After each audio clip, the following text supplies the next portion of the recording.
Kaleshwaram project అంశం తెలంగాణ రాజకీయాల్లో మరోసారి హాట్ టాపిక్ గా మారింది. శ్రీపాదసాగర్ పూర్తిగా నిండిన తర్వాత కాళేశ్వరం నుంచి నీటిని ఎత్తిపోసిన నిర్ణయంపై అధికార ప్రతిపక్షాల మధ్య క్రెడిట్ వార్ కొనసాగుతోంది. మరి ఇందులో నిజంగా ఎవరు విజయం సాధించారు? ప్రభుత్వానికి నష్టం జరిగిందా లేక లాభమా?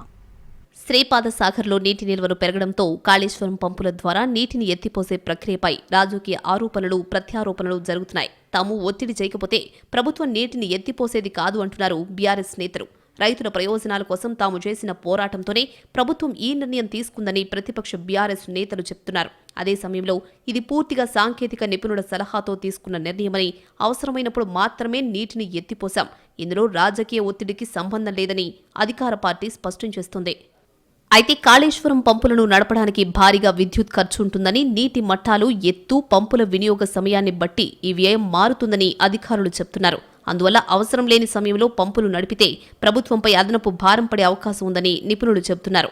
మరోవైపు శ్రీపాదసాగర్ నిండటం వల్ల సాగునీటి భద్రత పెరగడం, తాగునీటి అవసరాలు తీర్చడం, భూగర్భ జలాలు మెరుగుపడడం, రైతులకు ప్రయోజనం కలగడం వంటి లాభాలు కూడా ఉన్నాయని అధికారులు చెబుతున్నారు. విద్యుత్ ఖర్చు ఒకవైపు ఉంటే నీటి భద్రత, వ్యవసాయ ప్రయోజనాలు మరోవైపు ఉన్నాయని స్పష్టం చేస్తున్నారు. ఈ నిర్ణయం వల్ల ప్రభుత్వానికి మొత్తం ఎంత ఖర్చయింది, దానికి ప్రతిఫలంగా ఎంత ప్రయోజనం లభించింది అనే విషయాలపై లెక్కలు తీసే ప్రయత్నాలు చేస్తోంది ఇరిగేషన్ శాఖ.